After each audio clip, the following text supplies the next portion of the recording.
I've been in conversations with people that say what you're doing is silly and it's futile and stop doing it. And so I try to tell people that what they think they know about the Middle East may not be accurate. And I feel extremely privileged to be able to walk between those two worlds. You have to go to a place to understand a place. And if you go to a place and you teach in a place and you interact with people, that's another level of understanding. Welcome, everyone. This is HarmonyTALK Podcast. If you're tuning in for the first time, thanks for joining us. I'm Todd Stevens, your host for this episode. We're brought to you today by A.M. Skyer, a third-generation family insurance business started in 1920. Today, I'm joined by a master percussionist who believes that harmony isn't just a musical term, it's a social one as well. He's enjoyed a long and rewarding career in music and academia. However, his biggest mark is something called the Peace Drums Project, and it's helping to heal one of the world's largest conflicts. Harvey Price, welcome to HarmonyTALK. Thanks for having me. Absolutely. Harvey, Peace Drums, it sounds like a great concept, but can you tell us in your own words, what is Peace Drums Project? Peace Drums Project is a way for people, teachers, to connect youth in Israel and Palestine from different cultures. So we have 4 steel bands, instrument actually from Trinidad and Tobago, and the bands are made up of Christian, Muslim, and Jewish youth, as well as some Druze and Circassians. And so we use a lot of the cultures and ethnicities that are in Israel and Palestine. And we have children play together, learn together, and perform together in a steel band. And that's the crux of Peace Drums. It's amazing, these children from all different cultures as well. And as we see in the news every day, certainly in regions that I'm sure are difficult to grow up in for children. Where did you get the idea for this project? The idea came from an early State Department, I'm talking about like 2002, a request for proposal put out by then Secretary of State Condoleezza Rice. We were involved in one of the Iraq wars. And a call came out we'd like to fund a project that deals with conflict resolution in predominantly Muslim countries using the arts. That was the exact wording. And I had been dealing with steel drums for a long time, teaching at the University of Delaware, working in a special needs school in Wilmington, Delaware. And I thought that this would be a great idea to bring the instrument that has nothing to do with any of the cultures in the Mideast, bring it to Israel and try to work with Arab and Jewish youth in a steel band, and also using an instrument that itself was born out of conflict. So the history of Pan, which is the generic term, is very rich and way too long for us to go into here. But if anybody is interested in the history of the steel drums, it's really incredible. So it was an idea that was really formed then. I wrote my first grant proposal. It was rejected by the State Department, and you can get a call back when it's rejected, and they can tell you what you did wrong. So I got a call back, and the woman on the other end said, "Well, we in the committee just didn't get steel drums in Israel." I said, "Well, did you read the proposal? Of course you didn't get it. There aren't any. They don't exist there." Sure. So that was really the germ, and about 10 years later, I got a chance to actually implement the program when an organization called Delaware Churches for Mideast Peace, which was various clergies from all denominations, approached me and said, "We're looking for a project to invest in the youth in Israel and in the Middle East rather than divest from the peace process." So I pitched them this idea that I had floating around for 10 years, and they agreed to do it and raised the $40,000 that it took to establish 2 steel bands in Israel. And since then, we've brought more drums in, and we're in like 6 different schools, and we're finally, which was what I wanted to do from the beginning, in the West Bank. So we have youth both in Israel. We have Arab citizens of Israel, Jewish citizens of Israel, and Palestinian citizens of the West Bank, all playing in a steel band.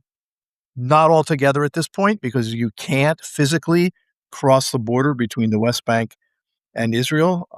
But our students are learning from the same curriculum. The students in the West Bank are learning the same songs, using the same teaching methods the students in Israel are using. So at some point, we're going to be able to get those students together. You're talking about using the steel drum, steel pans as they're called as well. Those of us travel to Caribbean. I mean, that's the that's what you hear when you step off the airplane, right? I mean, it's just such a wonderful, welcoming sound. How important was it for you to choose a neutral medium, if you will, something that wasn't skewed one way or the other? I didn't really think of using anything else. It wasn't like, how about if I use a music project involving oud or a music project involving guitar? It was as I had been dealing with Pan on an educational level for so long that it just was a natural thing. It's like, well, here's the instrument, here's how we can at least take the political and cultural ownership of something out of education. We'll use something that no one knows about, and they didn't, and they were all like, "What is this? What is this instrument?" And I'll never forget the first class that I taught. Um, I always teach the class by sitting at a drum set. I'm sitting at a drum set in front of 15 or 20 kids surrounded by steel drums, and I teach it using the rhythmic entity from Trinidad called the soca, SOCA, and it's a very specific beat, and I can teach scales and chords and songs. And when I started playing that soca beat, the parents who were watching and the kids who were watching all of a sudden knew how to move to it. It was the first time I had ever experienced that. And then I realized someone said, "Oh, this is a mahfouz. This is an Arabic rhythm, which we all hear every day." And then I went, "Wait a minute, this is from Trinidad." But then it's of course everything in Trinidad comes from Africa. And in Africa, there's the influence of Arabic music, and African music influenced Arabic music. And it was like, wow, this is cool. Okay, I don't have to explain this rhythm or how to move to it. And that was really fun. Did the world get a lot smaller for you when that happened? Boy, did it ever. I'm Wow. sitting in Haifa, and I'm playing what I play in Newark, Delaware, when I teach at the University of Delaware, and they're like, "Oh yeah, we know this." Wow. And tell me about the interest level of these children. So when they come into the Peace Drums project, I'm sure know nothing about steel pans. What's the foundation that you're really teaching them when you start off? Is it about learning from each other? Are they listening to the sounds? Are they getting the beat? Where does that come from? Most of them have zero music experience whatsoever. There are some piano, guitar, maybe violin, maybe oud players, but most of them are coming from a zero frame of reference. So the first thing I teach them is how to find a note. Like if I'm working in the key of B flat, I have the notes are written on the drum, so that helps them. Find B flat, find C, find D. Let's play those three notes. We'll call them 1, 2, 3, and literally within 50 seconds, we're playing the first three notes of a scale. And by the end of 3 minutes, we're playing an entire scale up and down to a specific rhythm, talking about scales and scale numbers. And then it's a hop, skip, and a jump to chords, and it's a hop, skip, and a jump to tunes. And usually at the end of the first session, maybe an hour, they're playing a song. And that's the beauty of that instrument, of teaching music on that instrument. But the other thing that they're doing is listening to one another and understanding that if you're playing this chord, you need to have these notes, and the person next to me is playing some wrong notes. Wait, this doesn't sound right. Why doesn't that sound right? So they're interacting. They're listening to one another without Arabic or Hebrew or Russian or English or any of those other languages that are spoken there. Wow. Listening, isn't that a concept? And what a concept. And is that really what you're teaching with this, Harvey? I mean, it's music, but, working with different cultures, why was it so important for you to use something like music to bring these cultures together? Is it about listening? Well, it sure is, but my background is just in music. I am concerned about the world. Like I'm not one to say, "Oh, here's conflict that doesn't That doesn't concern me. I'm just going to ignore that and focus on my own little world. The only thing I can really do is teach music. I'm not a trained diplomat. I'm not a child psychologist or an adult so my only thing is to teach music, and I know the power of music, and musicians know the power of music for connection, and so it's the most logical step. You could have done that sitting at home in Delaware and in the Philadelphia area, which I know that you have through your career, but you've taken this worldwide. Can you just talk about the logistics of doing something like this for a second? Because I assume that this isn't an easy project trying to get drums into these countries, and then once you get them there, you need people to teach, you need setups, you need a facility. How do you pull all that together? So the first part of it is getting the instruments from Trinidad to the US, and that's not an inexpensive proposition. Sure. It usually takes about 3 months if you're gonna order enough drums for 10 kids to play at once, or what we call a 10-piece band. Once they come to the US, then and they come in travel-worthy cases, then I book a flight, to Tel Aviv, and I check them in to the, airport as if they're luggage. So that's expensive. It's like, "Oh, you have 25 more bags than the one free bag you're allowed to take." So it's part of the cost. I know I'm gonna do this. I have paperwork with me, um, that when I land in Israel, I go through the red line or the declaration line. The paperwork, I'll say this quietly, doesn't exactly match the, uh, the true cost. Um, and when I go through the line in Tel Aviv, they have no idea what they're looking at, so I always have to take them out of the cases and play them, and then they call their Wow. buddies over and like, "Oh, this is so cool. Okay," Yeah, pay check it out. whatever I think it's a 17% tax to come Okay. into the country.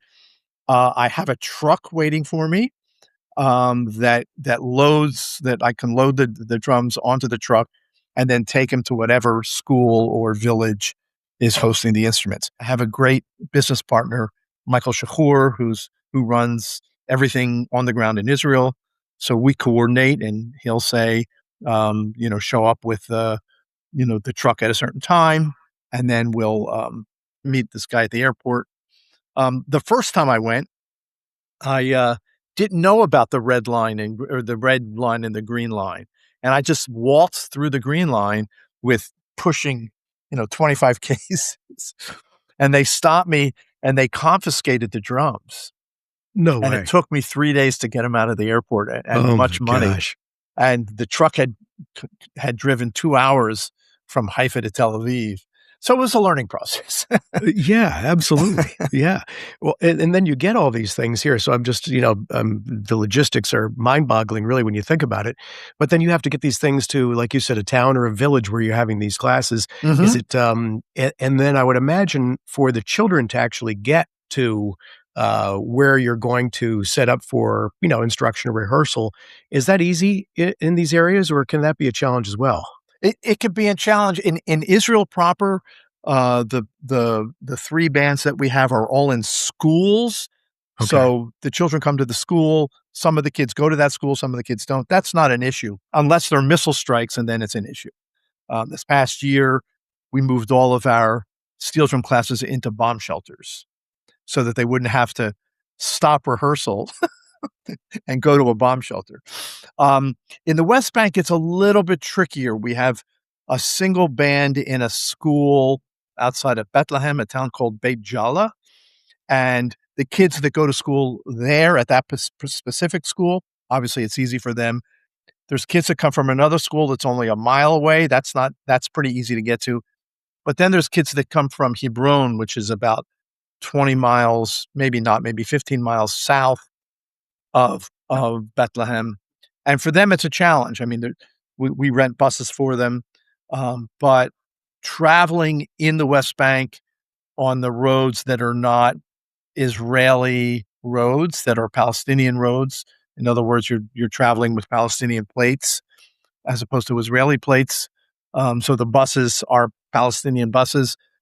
They're often delayed at checkpoints. It's about a 20-minute trip normally.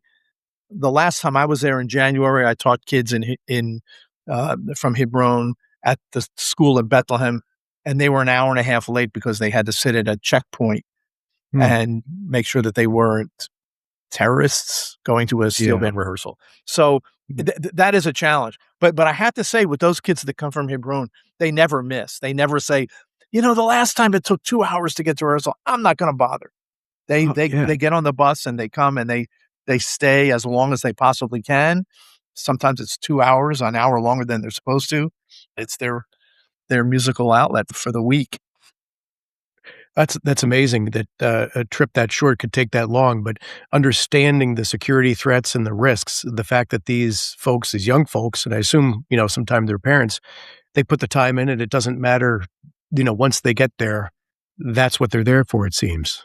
For sure, for sure. We don't even talk about that. It's like they show up, they scramble off the bus, they come in. I don't say, "Oh, how was your trip?" What Right. did it feel like to have a rifle pointed at you? I don't. We don't get into that stuff. They're Sure. they're they're in playing right away.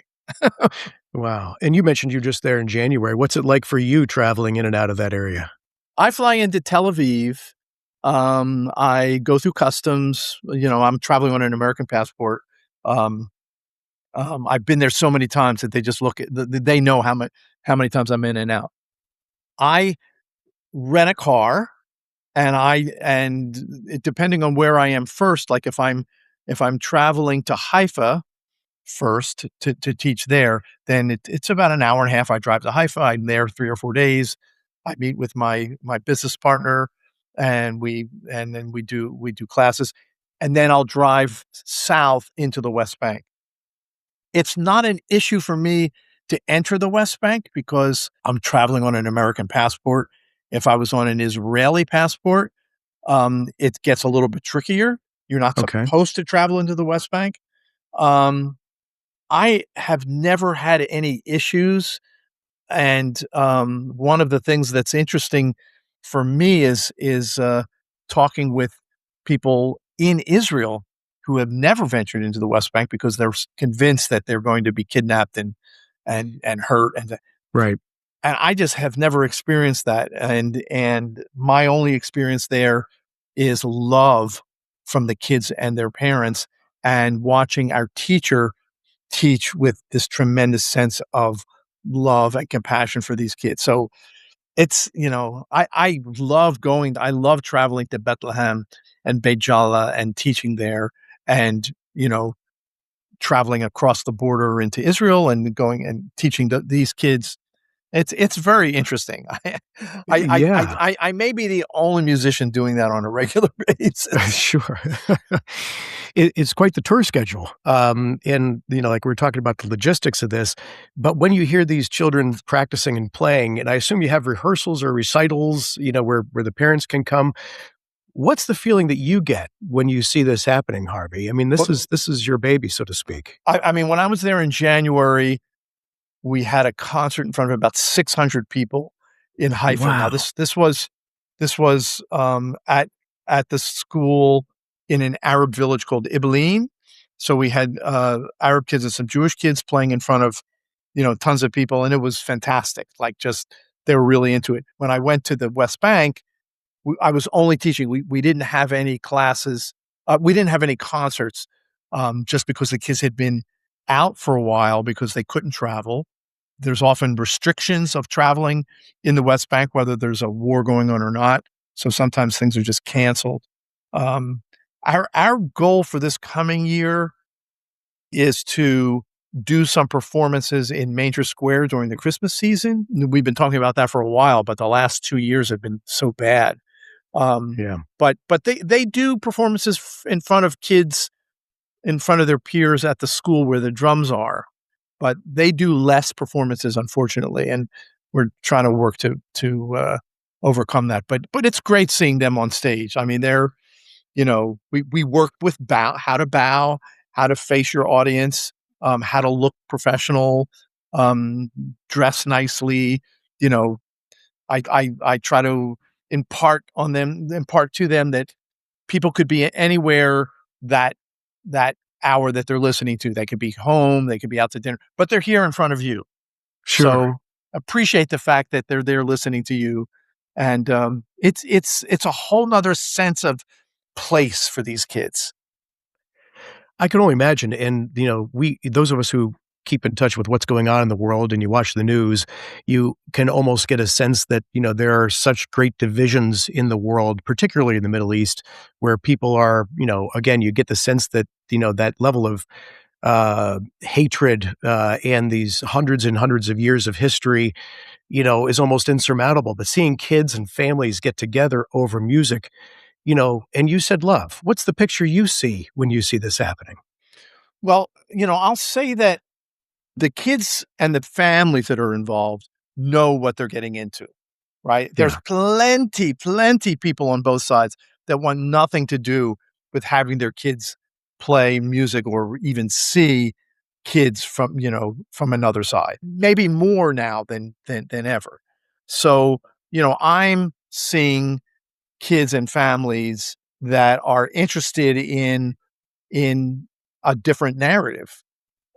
So, you know, I've been in conversations with people that say what you're doing is silly and it's futile and stop doing it and like I can't even respond to it. It's like okay, like that's your grasp of things.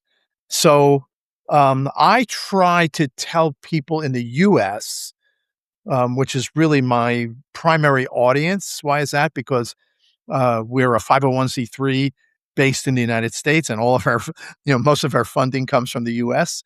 So I try to tell people that what they think they know about the Middle East may not be accurate, and it may be tainted by the news and tainted by what they're hearing in their churches or synagogues.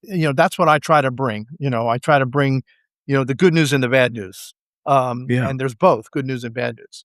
And I feel extremely privileged to be able to kind of walk between those two worlds, the world in the West Bank, I guess 3 worlds, the world in the West Bank, the world in Israel proper, and the world in the United States. That there is this, you have to go to a place to understand a place. And if you go to a place and you teach in a place and you interact with people, that's another level of understanding. Absolutely, and you have such an amazing worldview, and the fact that it's connected through music is fascinating to me. So I have to ask, where did your musical journey start? This obviously has been in you for a long time. Yeah, I mean, I've been playing music since the 2nd grade in Philadelphia. The Philadelphia school system in the 1960s was a tremendous, uh, teaching ground. Like you weren't asked if, you were asked which instrument do you wanna play. So they gave everybody musical instruments, and there were 285,000 kids in the Philadelphia school system then. So, 10%, latch onto it and so it was just with me always growing up that there was music lessons in schools. There was music in the neighborhoods because we went to a neighborhood school. So it was always there, in my consciousness, and you get to a certain age and you'd say, "Well, I wanna do this for a living." So you go to music conservatory, after studying through high school and like 40 years go by and you go, "Oh, I guess I'm doing this. I I guess I'm guess I'm doing a this." musician. Yeah. Yeah. And how did you choose the drums? Percussion, I'm sure, as you got to know as you were older, but, as in 2nd grade, I imagine it was the drums, right? Yeah, my brother started playing trumpet, he was a couple years older, and it was a natural, accompaniment to that, Sure. for him to play trumpet and I could play drums. But when I was very young, like, I maybe as young as 2, and I don't know if we're supposed to remember that far back, but I remember sitting on my parents' couch. They had a big one of these big hi-fi, you know, pieces of furniture, and my parents were not musicians at all. And they had a huge record collection, and they had the record collection was movie soundtracks and Broadway musicals. It was So the one movie soundtrack I asked them to play over and over again was the soundtrack to a film called The Man with the Golden Arm, which was a Frank Sinatra movie, 1956 or 58, maybe. It was a jazz score. He's a jazz drummer who's a junkie. Oh, what a concept! Oh. And and I think Imagine that. I Yeah. think he was nominated for an Academy Award. It's a fantastic movie. It's a great movie. Wow. And the whole score is a big band score, but the whole soundtrack opens up with a hi hat and it was, I found out later, the great jazz drummer Shelly Manne playing on the soundtrack, and it's an open close jazz hi hat sound that goes, and like at 2 or maybe 2.5, I went, wow, that's the best sound I ever heard. Like that's what I need. And the first time I was able to, get a drum set in like the 3rd or 4th grade, the first thing I did was learn how do I make that sound On the hi-hat. on So the it's so hi-hat? funny. We talk to dreamers and doers on this program all the time, and, we talk about what's the aha moment. I don't know if I've spoken to someone who's had an aha moment at 2 or 2.5. That's awesome. It's like it was yesterday. It was just so funny. Yeah. That's the sound. Like, Wow. So your early influences, I'm assuming growing up in Philadelphia at the time, you had the doo-wops, you had the street corner, definitely. groups. So all that was very present. What were some of your other early influences? Well, growing up in the Philadelphia school system with the great Philadelphia Orchestra, at that Yeah. time under Eugene Normandy, they used to come to my elementary school and perform on stage. Really? And they did this throughout the city. They would split the orchestra in two because it was too big for an elementary school stage. And William Smith, who was assistant conductor, would take half, and Eugene Ormandy, who was, the great conductor, would take the other half, and they would just visit schools. And to be in the 4th grade and hear even half that sound of the orchestra was like, wow, this is awesome. That is so cool. It's amazing to me because that obviously has evolved to a career for you. You're an incredible I should say, you're an amazing vibraphonist. And if folks haven't checked out your work, you got to Google Harvey Price and check out some of your work. I mentioned it. It reminded me of Modern Jazz Quartet, which is one of my favorite groups going back. And it's just a terrific, swing, and you're leading the band, and you still play all over the area, and you played with so many greats all over the world. I have to ask you though, what's more exciting for you? Is it playing in front of a group on the vibraphone, or is it watching a bunch of Muslim and Jewish kids Ooh, play the steel that's pans? a really good question. I think I get the same feeling. Like I like watching those kids play. Yeah, I would say I get the same feeling. Like it touches different things for sure. When I'm on stage, I'm a little bit more focused into what's and but watching kids play together and it's like, wow, I would say it's the same. That's amazing. And knowing when you're watching them that you did that, this wouldn't have happened without you. And some great teachers, some great Sure, teaching. sure, You know, sure. I Yeah. we have teachers that are on the ground teaching day in and day out, and yeah, for sure. What's next for Peace Drums Project? We are working on a July 2027 tour to the US, as they say in Arabic, inshallah, and that will involve traveling with about 50 people, Wow. and going to 3 different cities, into Philadelphia, Buffalo, and Detroit. Those are 3 centers that we have supporters there, and, both churches and synagogues and, Islamic centers. And so that's a big thing that we're working on. And I'll start to travel there in November to try to start to put that together, work on repertoire, you see which kids can physically go, or how much, who needs financial help, and that kind of thing.